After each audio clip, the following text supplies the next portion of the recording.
आज हम बात करेंगे वाई स्मॉल बिजनेसेस फेल कि भारत में छोटे बिजनेस या स्मॉल स्केल इंडस्ट्री फेल क्यों होती है।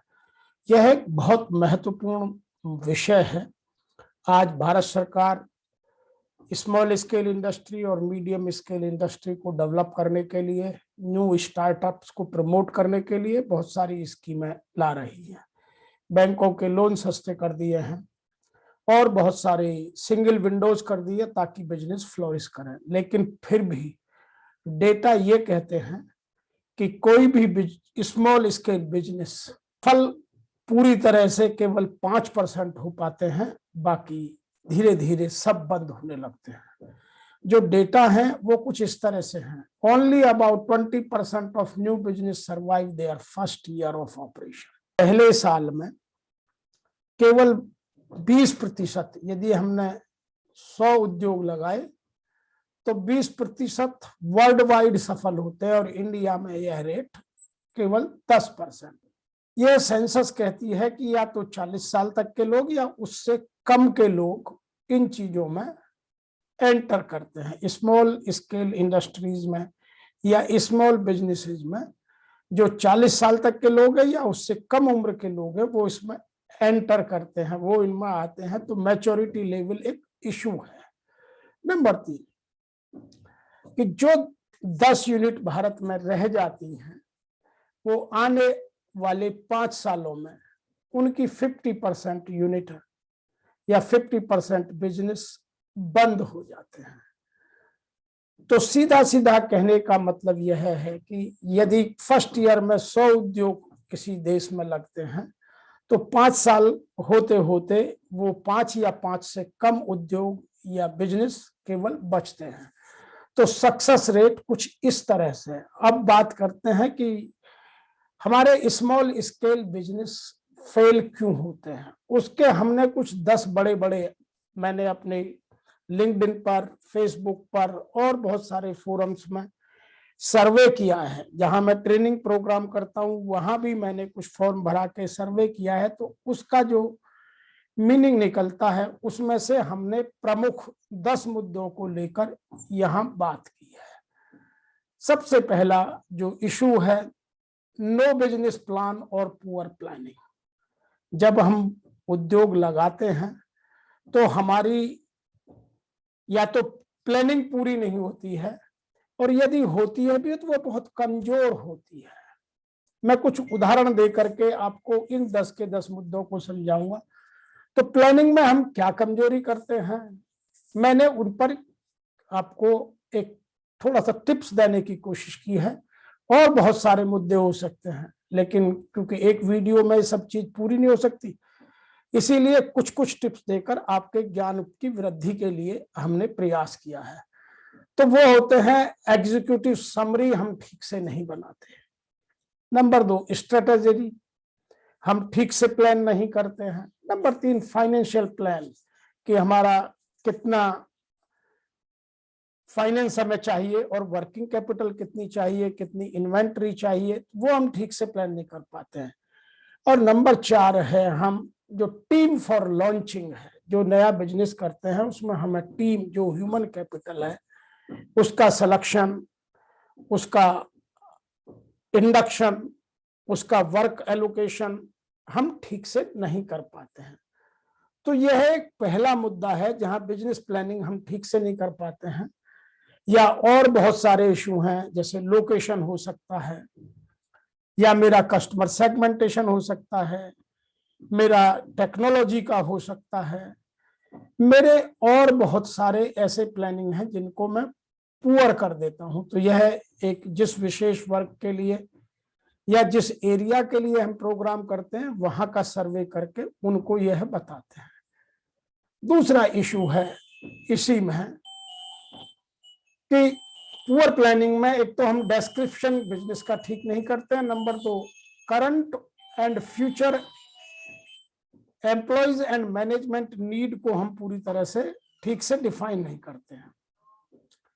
अब हमारी मैनेजमेंट नीड क्या है कि मैं प्रैग्मेटिक हूं, क्रिएटिविटी हूं, ट्रांसफॉर्मेटिव विजन है, या मेरा फॉरवर्ड लुकिंग एंड एडेप्टेबिलिटी है, डिजिटल लिटरेसी है, या ट्रांसफॉर्मेशनल लीडरशिप स्किल है, इन सब इशू को मेरे को देखना चाहिए। मैं नहीं देखता हूं तो मैं अपना जो मेरी ह्यूमन कैपिटल है, जो मुझे मैन पावर है, मैं उसको ठीक से रिक्रूट नहीं कर पाता हूं, या उसकी स्किल का या उसकी कॉम्पिटेंसी का यूज नहीं कर पाता हूं। मैं केवल अपने हिसाब से अपने बिजनेस को चलाना चाहता हूं, और मैं सब काम कर नहीं सकता, इसीलिए वो पुअर प्लानिंग में बिजनेस फेल हो जाते हैं। नेक्स्ट इशू आता है कि अपॉर्चुनिटीज एंड थ्रेट एनालिसिस हम कितना करते हैं। कैपिटल नीड, मुझे वर्किंग कैपिटल कितनी चाहिए। एक बार तो मैंने बिजनेस खड़ा कर दिया, लेकिन बिजनेस जाते ही नहीं चलेगा, तो उसमें जो पैसा लगता है, तो जो पहले साल में हम आप क्रेडिट पर देते हैं, वो जब तक लौट कर आता है, तो बिजनेस साइकिल पूरा करने के लिए मुझे और पैसा चाहिए, कैश फ्लो चाहिए, या मार्केटिंग या इनिशिएटिव्स लेने हैं, या मेरे कंपटीटर्स का मैंने एनालिसिस नहीं किया कि मेरे कंपटीटर्स कौन कौन है, किस किस लोकेशन में है, उनकी क्या स्ट्रेंथ है, क्या उनकी वीकनेसेस हैं, क्या उनको अपॉर्चुनिटीज है, क्या मुझको अपॉर्चुनिटीज अवेलेबल है, और मेरी थ्रेट क्या है, उनकी थ्रेट क्या है। तो ये जब हम बिजनेस स्टार्ट करते हैं, ठीक से एनालिसिस नहीं करते हैं, इसलिए बिजनेसेस फेल होते हैं। नंबर 2 जो है, failure to understand the customer behaviour. आज जो हमारे छोटे उद्योग वाले हैं, वो ठीक से कस्टमर के बिहेवियर को ना तो पहचानते हैं, क्योंकि उनकी कोर कॉम्पिटेंसी नहीं होती, ना वो हायर करना चाहते हैं। इंडिया में एक बड़ी प्रॉब्लम है कि सब काम मैं अपने आप कर लूं, और उसमें मेरा बिजनेस डूब जाता है, लेकिन मैं प्रोफेशनल्स को हायर नहीं करता। मैं 5% को पे करने के लिए पूरा 100% डुबा देता हूं, 90% की चिंता नहीं करता, केवल 5% ना चला जाए, तो उसके लिए मैं एक्सपर्ट लोगों की ओपिनियन या उनकी सर्विसेज नहीं लेता। आइए मैं समझ जाता हूं कि कस्टमर के क्या क्या बिहेवियर है। अब मैंने 10 मोटे मोटे कस्टमर बिहेवियर यहां दिए हैं। कौन से बिजनेस में कौन सा कस्टमर बिहेवियर लगता है, ये इंडिविजुअल बिजनेस के ऊपर, इंडिविजुअल लोकेशन में, इंडिविजुअल पार्टी के ऊपर डिपेंड करता है। सबसे पहला है परचेजिंग बिहेवियर की, ग्राहक परचेज कैसे करता है। नंबर 2 बेनिफिट भी शॉर्ट, वो क्या क्या बेनिफिट मुझसे लेना चाहता है। नंबर 3 जर्नी स्टेज, उसका लाइफ साइकिल कैसा है, उसकी जर्नी कैसी है, उसकी मार्केट में क्रेडिबिलिटी कैसी है, मैं उसको माल दे रहा हूं तो वो लौटाएगा नहीं लौटाएगा, तो उसकी जर्नी स्टेज है। उसकी बात है कि उसका जो यूसेज बेस्ड है, कि वो मेरे से जो मेरे प्रोडक्ट को ले रहा है उसका क्या यूज करेगा। अब एक प्रोडक्ट के बहुत सारे यूज हो सकते हैं, तो यूसेज बेस्ड क्या है। ओकेजन और टाइमिंग क्या है, जैसे कुछ बिजनेस सर्दी के हैं, कुछ गर्मी के हैं, कुछ बरसात के हैं, कुछ एवरग्रीन है, ऐसे ही कुछ शादियों के सीजन के हैं, कुछ पर्टिकुलर पीरियड के हैं। तो आपको ओकेजन और टाइमिंग को ध्यान में रखना पड़ेगा। कस्टमर सेटिस्फेक्शन पर मेरा कितना फोकस है, कि मेरा कस्टमर सेटिस्फेक्शन लेवल कितना है, मेरे प्रोडक्ट की क्वालिटी और मेरी डिलीवरी की क्वालिटी क्या है। कस्टमर लॉयल्टी को मैं कितना ध्यान देता हूं, या इंटरेस्ट बेस्ड कस्टमर कितना है, जिसको मैंने इंटरेस्ट जनरेट किया, चाहे वो एडवर्टाइजिंग से किया या किसी और मीडिया से किया, तो मैं उसमें कितना इंटरेस्ट जनरेट कर पाया और उसको ले पाया। तो वो सब स्टडी हम बिजनेस में नहीं करते हैं। अब मेरे कस्टमर का एंगेजमेंट लेवल कितना है और उसका यूजर स्टेटस क्या है। तो ये कस्टमर के 10 बिहेवियर हैं। जो लोग इन बिहेवियर को समझते हैं, वो अपना बिजनेस ठीक से नेगोशिएट करते हैं और फ्लोरिश करते हैं। जो इन कस्टमर के बिहेवियर को नहीं समझते, क्योंकि सेलिंग सबसे बड़ा एक मैनेजमेंट क्राइटेरिया है बिजनेस को डेवलप करने के लिए, और सेल वही कर पाता है। मार्केटिंग स्ट्रेटेजी बनाने वाले बहुत मिल जाएंगे, लेकिन जो सेल, जहां से एक्चुअल पैसा आता है, सेल वही लोग कर पाते हैं जो कस्टमर के बिहेवियर को ठीक से समझते हैं। तो ये कस्टमर का बिहेवियर समझना और अपने बिजनेस के लिए कस्टमर तैयार करना, ये दोनों अलग अलग चीजें हैं, और इनमें बहुत सारे लोग फेल हो जाते हैं और कस्टमर नहीं मिलता है और बिजनेस ठप हो जाता है। अगला है इन्वेंट्री मिसमैनेजमेंट। नंबर 3 जो इशू है कि हम इन्वेंट्री को ठीक से कंट्रोल नहीं करते हैं, और मिसमैनेजमेंट में इन्वेंट्री की कॉस्ट इतनी बढ़ जाती है कि सारा प्रॉफिट इन्वेंट्री मैनेजमेंट में चला जाता है। उसके 3 कारण हैं इन्वेंट्री मैनेजमेंट के। नंबर 1, एक तो इन्वेंट्री हम बहुत कम रखते हैं, जब जरूरत पड़ेगी मार्केट से खरीद लेंगे तो वो मिलती नहीं है। दूसरा, कभी कभी इन्वेंट्री हम इतनी ज्यादा रखते हैं कि हम एक मेन स्टोर में रखते हैं, एक सब स्टोर में रखते हैं, एक शॉप फ्लोर पर रखते हैं, तो वो इन्वेंट्री की कॉस्ट बढ़ा देता है। और कभी कभी इन्वेंट्री हम तोड़ फोड़ करके या कहीं से स्क्रैप से निकाल के अपने किसी ब्रेकडाउन को ठीक करने की स्मॉल बिजनेस में ठीक करते हैं, तो वो प्रोफेशनल अप्रोच नहीं है। इसलिए एसएमईज में बिजनेस को डेवलप करने के लिए इन्वेंट्री किन किन एरियाज में मिस हो जाती है, उनकी हमने यहाँ चर्चा की है। Number 1, inventory not reconciled with books, कि मेरी कितनी बुक्स में है और कितनी एक्चुअल है, वो कभी रिकंसाइल नहीं करते। Number 2, different software for accounting and inventory control, मेरे अकाउंटिंग का सॉफ्टवेयर कुछ दूसरा है और मेरी इन्वेंट्री कंट्रोल का दूसरा है, तो मुझे पता ही नहीं चलता। Number 3, no period physical verification, हम पीरियोडिक फिजिकल वेरिफिकेशन नहीं करते कि भाई मेरे पास वास्तव में है या नहीं भी है। नंबर 4 पर आता है no system of reconcile of work in progress, कि जो मेरा वर्क इन प्रोग्रेस है, जहां मेरी इन्वेंट्री वर्क पड़ी है बीच में, ना तो वो मेरे स्टोर में है और ना मेरे फिनिश गुड्स में है, ना वो मेरे रॉ मटेरियल में है, तो वो इन्वेंट्री वर्क इन प्रोसेस में वो कितनी है, उसकी क्या कॉस्ट है और उसका टाइम कितना है, उसका टाइम साइकिल मैं कैसे मिनिमाइज कर सकता हूं, उसको हम नहीं करते हैं और बिजनेस फेल हो जाता है। नंबर 6 पर आता है ईआरपी और ईआरपी नॉट इम्प्लीमेंटेड इफेक्टिवली, या तो मेरे पास ईआरपी का कोई सिस्टम नहीं है, यदि है भी तो मैंने उसको इफेक्टिवली यूज नहीं किया। नंबर 7 है अनप्लान्ड प्रोक्योरमेंट एंड प्रोडक्शन, मेरा ना तो प्रोक्योरमेंट का कोई प्लान रहता है, ना प्रोडक्शन का कोई प्लान रहता है। मैं सब काम जब कस्टमर ने मांग लिया बनाने लग जाता हूं, तो उससे मेरे को बहुत कभी इन्वेंट्री की कॉस्ट बहुत बढ़ जाती है। तो ये बड़े बड़े रीजन हैं जिन कारण से स्मॉल स्केल बिजनेस या स्मॉल स्केल इंडस्ट्री इन्वेंट्री की वजह से बंद होने के या घाटे की कगार में चली जाती है। नंबर 4 पर है अनसस्टेनेबल ग्रोथ, कि मैं अपनी ग्रोथ को सस्टेन नहीं करना चाहता, मैं उसकी ग्रोथ को मेजर ही नहीं करता हूं कि मेरा एनवायरनमेंट पर क्या इफेक्ट आ रहा है, या मेरे सोसाइटी पे क्या इफेक्ट आ रहा है, या मेरा इकोनॉमिकल क्या इफेक्ट है।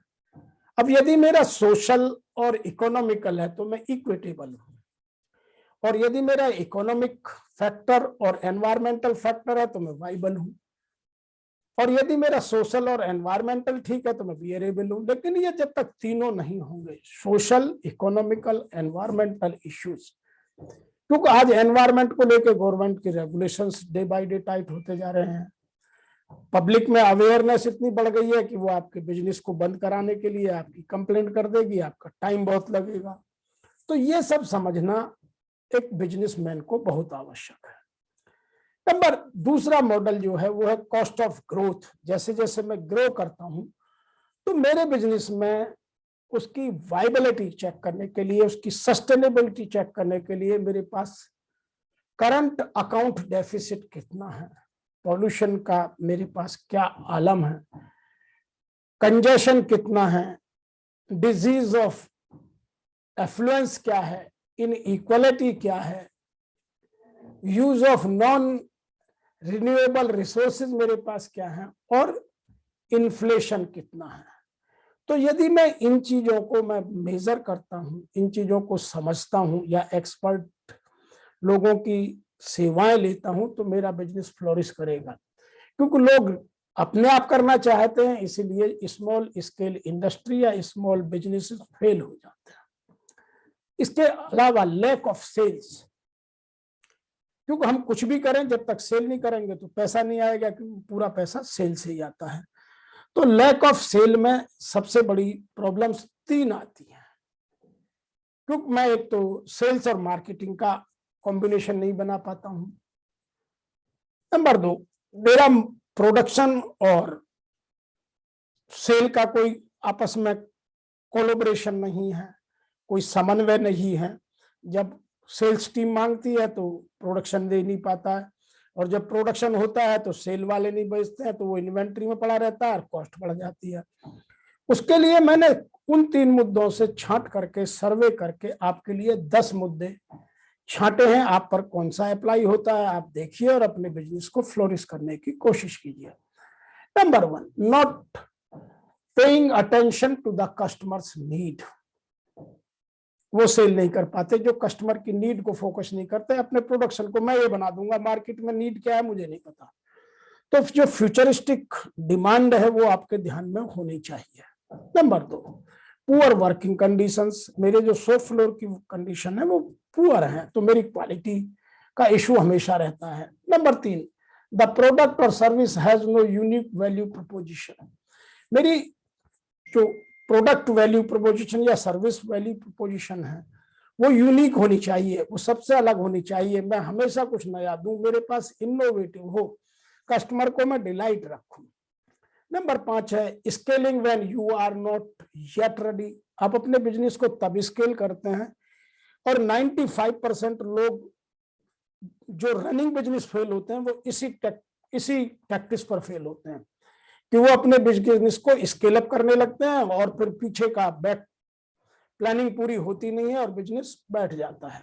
और इसमें छोटे नहीं, मैंने बड़े बड़े इंडस्ट्रीज को, हैवी इंडस्ट्रीज को फेल होते देखा है।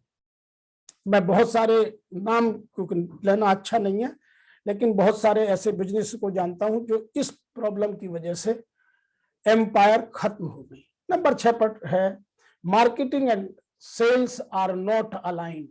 दोनों में अलाइन नहीं है। मार्केटिंग कुछ कहता है, उसका डिजाइन डिपार्टमेंट कुछ और तैयार करता है, और मार्केट कुछ और चाहता है। No organic web traffic to support sales. आपके पास जो बैक टीम है सेल को सपोर्ट करने वाली है वो मजबूत होनी चाहिए। नंबर 8 पर है not paying attention to the competitors, कि मेरे जिनसे प्रतियोगिता है, मेरे प्रतियोगी क्या कर रहे हैं, मैं उनको अटेंशन ही नहीं करता।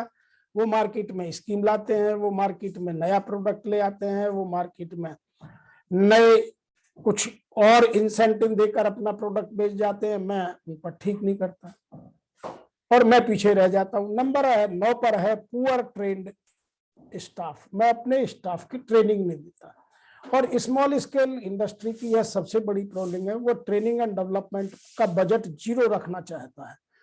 मैं आज तक यह बात नहीं समझ पाया कि जब तक आप अपनी मैन पावर को या अपनी टीम को प्रॉपरली ट्रेंड नहीं करेंगे, एजुकेट नहीं करेंगे, अवेयर नहीं करेंगे, तो उनको ज्ञान आएगा कहाँ से। वो जिस एनवायरमेंट से आपने सेलेक्ट किए हैं, एक तो पहले ही आपने उनकी कॉम्पिटेंसी को फोकस करके नहीं किया, आपका रिक्रूटमेंट ही पुअर है। दूसरा, जो आपने लिए भी हैं फिर उनको आप ट्रेंड नहीं करते, आप उनकी कॉम्पिटेंस को, उनके स्किल सेट को अपग्रेड नहीं करते, मार्केट बदल जाता है, तो आपके यहाँ वियर एंड टीयर या ब्रेकडाउन्स या और प्रॉब्लम्स बढ़ जाती हैं और बिजनेस को वो कॉस्ट बियर करनी पड़ती है। लेकिन आप ट्रेनिंग एंड डेवलपमेंट पर खर्च नहीं करते। तो जितने भी मेरे स्मॉल स्केल इंडस्ट्रीज के साथी हैं उनसे मैं निवेदन करता हूं कि वह अपने स्टाफ को ट्रेन करें, अपने आप को ट्रेन करें, अपने आप को एजुकेट करें। अपने आप को जब तक नई टेक्नोलॉजी से, नए सिस्टम से, नए मैनेजमेंट प्रोसीजर से, नए मार्केट की डिमांड से आप अपने आप को अवगत नहीं करेंगे तो लोगों को कैसे करेंगे। और जिन लोगों ने इनको किया है उनके रिजल्ट बहुत फ्रूटफुल है। नंबर 10 पर है डिसरिगार्डिंग कस्टमर लॉयल्टी। जो आपके अच्छे कस्टमर्स हैं आप उनको लॉयल रहिए, वो आपके प्रति लॉयल है तो आप भी उनके प्रति लॉयल बनिए, उनकी केयर कीजिए, उनको कुछ अलग से मोटिवेट करने के लिए उनकी लॉयल्टी का, पेमेंट का, लॉयल्टी के सिस्टम का, कुछ क्वालिटी का, कुछ इंसेंटिव स्कीम का आपको ध्यान रखना ही होगा। आप सारे कस्टमर्स को एक तरीके से ट्रीट नहीं कर सकते। आइए अब नेक्स्ट की बात करते हैं trying to do it all. यह स्मॉल स्केल इंडस्ट्री का बहुत बड़ा इशू है कि सब कुछ मैं अपने आप करूंगा, ना तो मैं कोई प्रोडक्शन की टीम में कोई एक्सपर्ट लाऊंगा, ना ह्यूमन कैपिटल के लिए कोई एक्सपर्ट लाऊंगा, ना मार्केटिंग के लिए लाऊंगा, सब काम मैं अपने आप करूंगा और मैं उनमें फंस कर रह जाता हूं और मैं कुछ भी नहीं कर पाता हूं, मैं पजल्ड हो जाता हूं। मैं जो जर्नल मैनेजमेंट और एडमिनिस्ट्रेशन है वो भी खुद करना चाहता हूं, जबकि मेरी अवेलेबिलिटी पुअर है क्योंकि मैं बिजनेस के और स्फीयर्स में लग जाता हूं। फाइनेंस भी मैं खुद अरेंज करना चाहता हूं। जैसे जैसे बिजनेस ग्रो होता है तो हमें फाइनेंस के लिए प्रॉपर टीम रखना आवश्यक है। ऐसे प्रोडक्शन की नई टेक्नोलॉजी, नया एरिया, नई लोकेशन और प्रोडक्शन की नई टेक्नोलॉजी, नई मशीन्स, नई स्किल कहां से मिले। नंबर 4 पर लॉजिस्टिक भी, ये सब काम एक स्मॉल स्केल इंडस्ट्री वाला खुद करना चाहता है, जिनमें वो फंसता चला जाता है या उन चीजों को कंट्रोल करने में वो छोटी बातों में उलझ जाता है और बड़े काम छूट जाते हैं, कभी कभी टाइम नहीं मिलता है। नंबर 5 है सेल्स और मार्केटिंग। नंबर 6 है मैन पावर। नंबर 7 है पब्लिक रिलेशंस। नंबर 8 है एनवायरमेंट। नंबर 9 है कंप्लायंस, क्योंकि आज की डेट में लीगल कंप्लायंस बढ़ती जा रही है। कंप्लायंस आप खुद करना चाहते हैं, नॉलेज आपको है नहीं, कोई कंप्लायंस छूट गई तो फिर या तो आप किसी और बैकडोर से एंट्री करके उसे ठीक करते हैं या उसकी कॉस्ट बहुत ज्यादा लगती है। नंबर 10 है इन्वेंट्री मैनेजमेंट। तो ये सब एरिया हैं जिनको आप खुद करना चाहते हैं, लेकिन आप एक्सपर्ट की ओपिनियन लेंगे, एक्सपर्ट की सर्विसेज लेंगे तो इनकी कॉस्ट आपकी कॉस्ट से काफी कम होगी। नंबर नेक्स्ट पर बात करते हैं हम अंडरस्टैंडिंग एडमिनिस्ट्रेटिव टास्क, कि मुझे कौन कौन से टास्क करने हैं, किन किन चीजों में समय लगाना है, किन किन चीजों में समय नहीं लगाना है, क्योंकि समय मेरे लिए बहुत इंपॉर्टेंट है। बहुत सारे लोग छोटे कामों में समय ज्यादा लगा देते हैं और बड़े कामों में समय लगाते नहीं है, इसलिए समय शॉर्ट पड़ जाता है और वो हमेशा रोना रोते हैं कि मेरे पास टाइम नहीं है, लेकिन वो अपने आप को प्लान नहीं करना चाहते। इसका दूसरा एक मुद्दा और है कि आप अपने नीचे को स्मार्ट लोग रखना नहीं चाहते।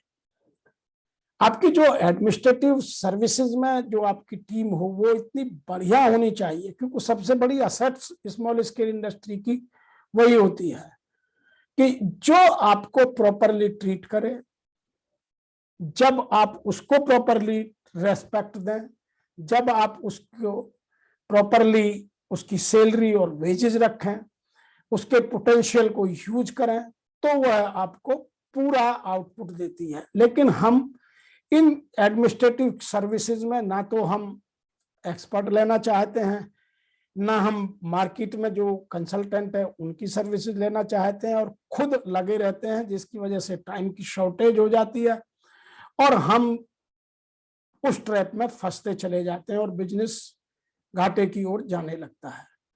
और यदि मैं अच्छा ट्रेंड स्टाफ रखता हूं तो मुझे डर लगता है कि कहीं मैं ट्रैक से बाहर ना हो जाऊं, तो जो फियर ऑफ माइंड है वो मुझे ये सब काम करने नहीं देता है।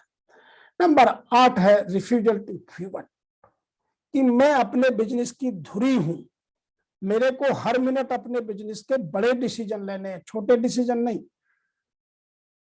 छोटे बिजनेस में के डिसीजंस में मत उलझिए, बड़े डिसीजंस जो प्राइम मूवर हैं जिनके आप उनमें आप लगिए।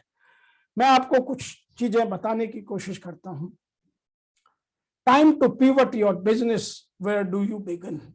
आपको कहां से कौन सा काम कब कैसे स्टार्ट करना है वो आपको ध्यान रखना है। Number 1, someone element of the product and service stand out above the others, कि मुझे कब कौन से प्रोडक्ट को कहां कैसे करना है और कहां किस सर्विसेज को बंद करना है, कहां लागू करना है, ये आपके हाथ में होना चाहिए। आप इन चीजों में लगाइए। Number 2, when the business is financially unviable, जब फाइनेंशियली बिजनेस आपका अनवाइबल होने लगे तो वो प्रोडक्ट या वो सर्विस सेगमेंट या प्रोडक्ट सेगमेंट बंद कर दीजिए। 1 मिनट की देरी मत लगाइए। आप जो मार्केट में क्रेडिबिलिटी और मार्केट में रेस्पेक्ट के लिए लगे रहते हैं वह गलत है।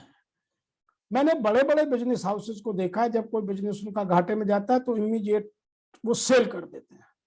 वो सोचते हैं कि मेरी कोर कॉम्पिटेंसी नहीं है, जिसकी कोर कॉम्पिटेंसी है वो उस बिजनेस को चलाएगा। ऐसे बहुत एग्जाम्पल है। जब मैं ट्रेनिंग प्रोग्राम करता हूं तो मैं एग्जाम्पल्स को शेयर करता हूं, लेकिन आज क्योंकि मेरे किस एग्जाम्पल का कौन क्या मतलब निकालेगा, आमने सामने क्वेश्चन आंसर हो नहीं सकते, इसीलिए उनको एग्जाम्पल को यहाँ नाम से शेयर करते नहीं है। नंबर 3 पर, when market has not responded as you have expected, जब आपको लगे कि जैसा मैंने प्लान किया था मार्केट ने वैसा रेस्पॉन्ड नहीं किया, वैसी मेरी डिमांड जनरेट नहीं कर पाया, मेरा प्रोडक्ट या सर्विस नहीं बेच पाया, तो आपको बड़ा डिसीजन लेना है, आप फिर डिले मत कीजिए।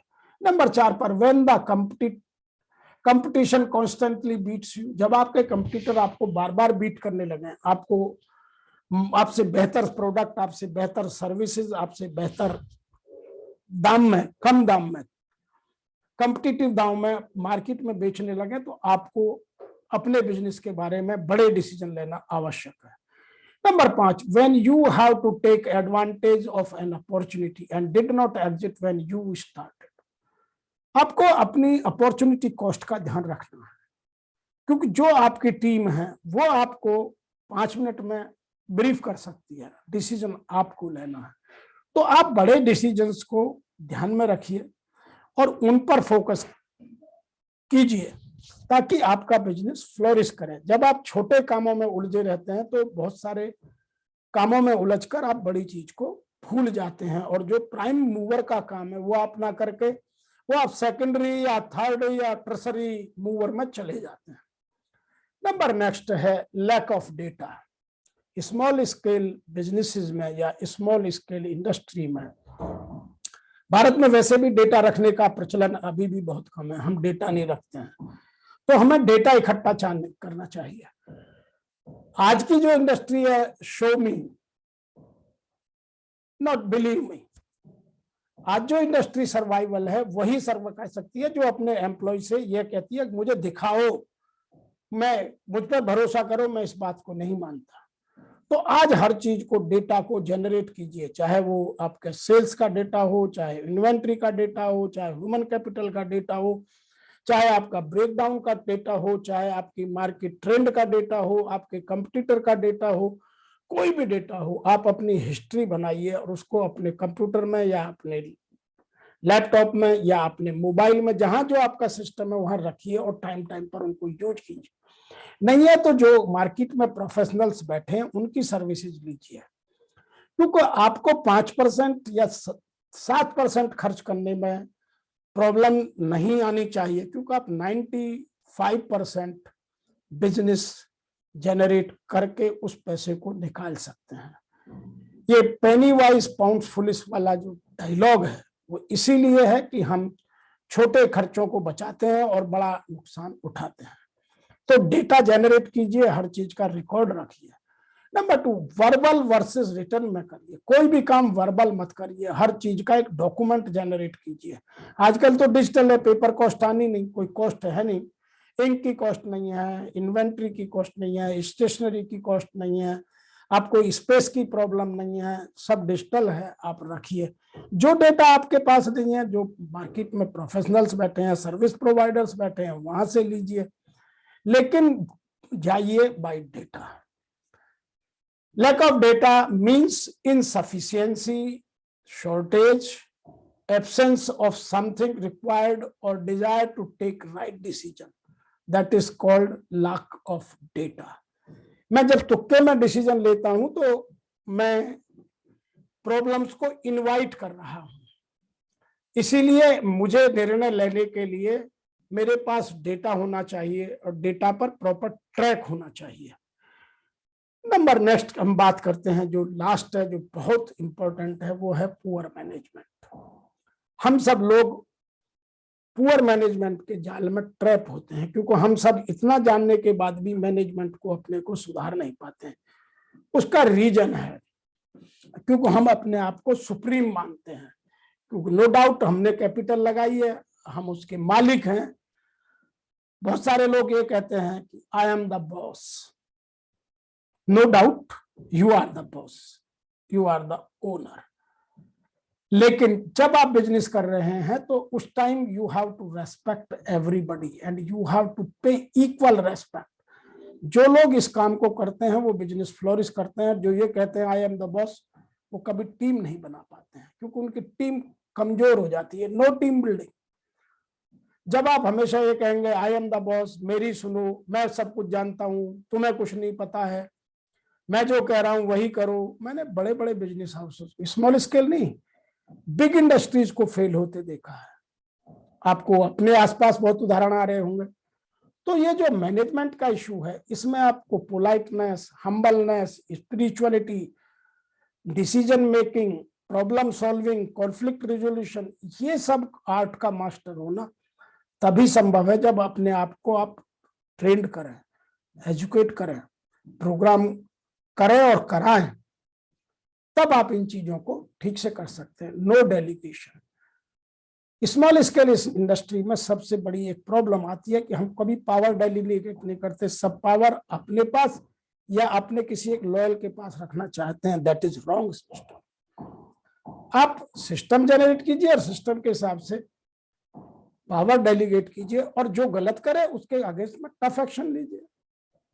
नंबर 4 है लैक ऑफ टैलेंट रेस्पेक्ट। हम अपने यहाँ जो टैलेंट होती है उसकी रेस्पेक्ट नहीं करते।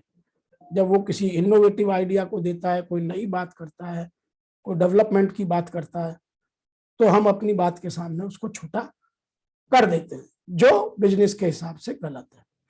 नंबर 5 है लूज लिप्स या बैड माउथिंग। हम कभी भी किसी के बारे में कहीं भी कुछ भी बोल देते हैं, भूल जाते हैं वो एक ह्यूमन बीइंग है, उसकी रेस्पेक्ट है, वो भी एक सोशल एलिमेंट है, और हम वो गलती करके फिर अपने रिलेशन खराब कर लेते हैं। नंबर 6 पर है my way, that's my way, do it this way only. अरे भाई, आपको बहुत कुछ पता हो सकता है लेकिन सब कुछ पता नहीं हो सकता। तो बहुत सारे लोग अपनी जिद में अपने बिजनेस को डू इन माई वे के चक्कर में बंद कर लेते हैं। मैं जो कह रहा हूं वो सही है, बाकी तुम सब गलत हो। ये ठीक नहीं है। नंबर 7 है नॉट बीइंग अवेलेबल। जैसा मैंने आपको पीछे की स्लाइडों में बताया कि आप उन छोटे कामों में उलझ जाते हैं और जहां बड़े कामों में आपकी अवेलेबिलिटी चाहिए वो अवेलेबल नहीं हो पाते हैं। टाइम शॉर्टेज हो जाती है, भाग दौड़ में फंस जाते हैं, फिर फटीग हो जाती है या स्ट्रेस में चले जाते हैं, इंपॉर्टेंट मीटिंग्स अटेंड नहीं कर पाते हैं, तो आपकी अवेलेबिलिटी कम होती चली जाती है। नंबर 8 पर है अब्यूजिंग योर पावर्स। आप अपने पैसे का हिसाब किताब अपने हिसाब से अपने घर के खर्चों के लिए, अपने नॉन प्रोडक्टिव एक्सपेंस के लिए निकालते हैं, तो वह कहलाता है अब्यूजिंग योर पावर्स। और बहुत सारे बिजनेसमैन यही करते हैं कि वो डे 1 से अपने पावर्स को अब्यूज करने लगते हैं और फिर ब्लेम बिजनेस को करते हैं। Please do not abuse your powers. Number 9 है नॉट एड्रेसिंग परफॉर्मेंस प्रॉब्लम्स। जो लोग अच्छे परफॉर्म कर रहे हैं, या जो मशीन है, जो इक्विपमेंट है, जो कस्टमर है, या जो भी सिस्टम है, उनको आप रेस्पेक्ट दीजिए, उनको आगे बढ़ाइए। जो नहीं कर रहे हैं, जो नॉन परफॉर्मर्स है, उनको छोड़ दीजिए। वो आपका रिलेटिव हो सकता है, वो आपका भाई हो सकता है, वो आपका बहन हो सकता है, वो आपका कुछ भी हो सकता है। लेकिन यदि आप बिजनेस कर रहे हैं तो business is business, not charity. When you are doing charity, take care of your relations. When you are doing business, forget relation. Respect performance only. Number 10 पर है प्लेइंग फेवरेट्स।